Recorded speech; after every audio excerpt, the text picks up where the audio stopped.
The average age of CEOs in public companies has now reached 58 years, while corporate directors are typically 63. Members of Congress have an average age of over 60, and the only reason the incoming U.S. Senate isn't the oldest in history is because a significant number of its members have died while in office, which skews the overall age average.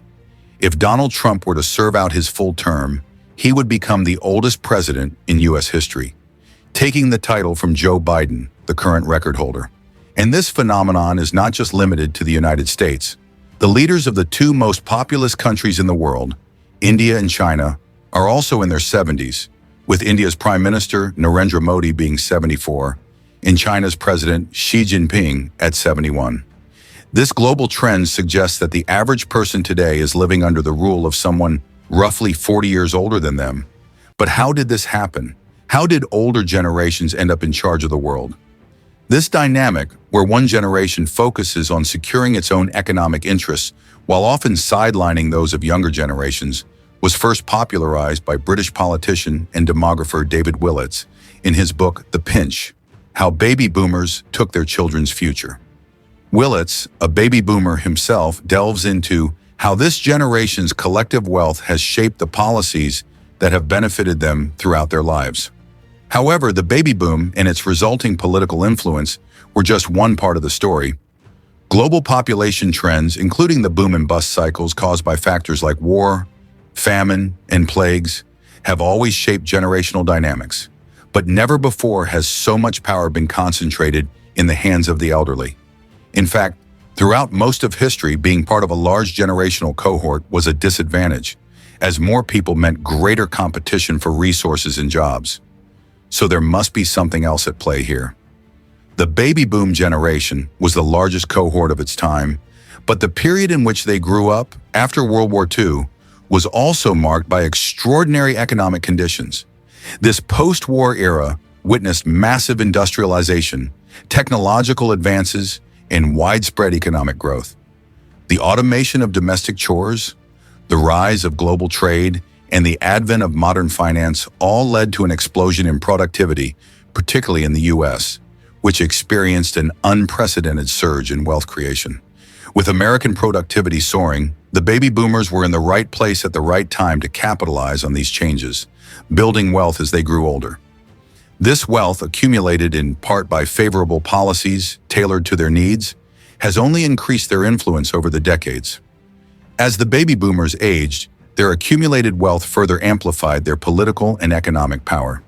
They secured greater access to political seats, corporate boards, and high-level decision-making positions, all of which allowed them to influence the policies and institutions that benefited them and their generation. But even as the power of older generations continues to grow, there is a limit. Their hold on power will eventually diminish, either because of generational turnover or the inevitability of death. In the meantime, baby boomers continue to capitalize on the benefits of a system that worked in their favor. For example, one of the most significant areas of wealth accumulation for this generation has been real estate. Home ownership in the U.S. was much more affordable in the 20th century, with lower interest rates and a more accessible market. As home values skyrocketed over time, older generations who bought homes early in their lives found their wealth increasing exponentially. Younger generations, on the other hand, face enormous barriers to home ownership due to rising housing costs, high interest rates, and limited availability. Despite these challenges, older generations, who were able to purchase homes when prices were lower, continue to benefit from skyrocketing property values, reinforcing their wealth. This generational advantage is further compounded by political dynamics. Older voters, especially those over 65, turn out to vote at much higher rates than younger voters.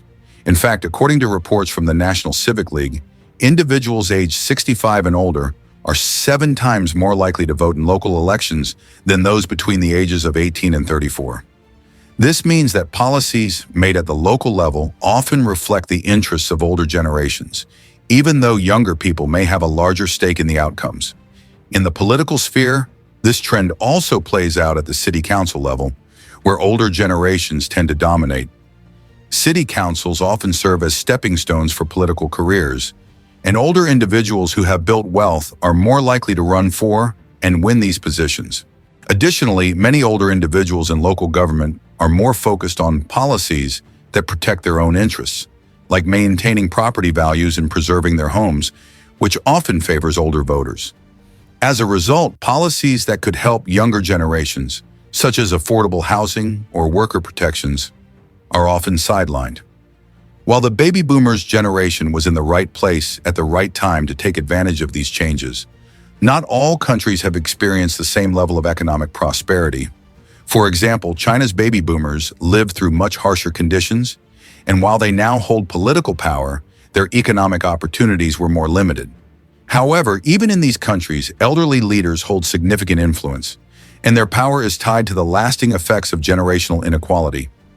This wealth gap isn't just an issue in the US. It has become a global phenomenon. Baby boomers were not only the wealthiest generation in history, but they were also the most unequal. This disparity has grown significantly over time. The wealthiest 1% of Americans, for example, live an average of 14 years longer than the poorest 1%. The ultimate question will be how these younger leaders will shape the future, and whether they will push for more equitable policies that benefit everyone.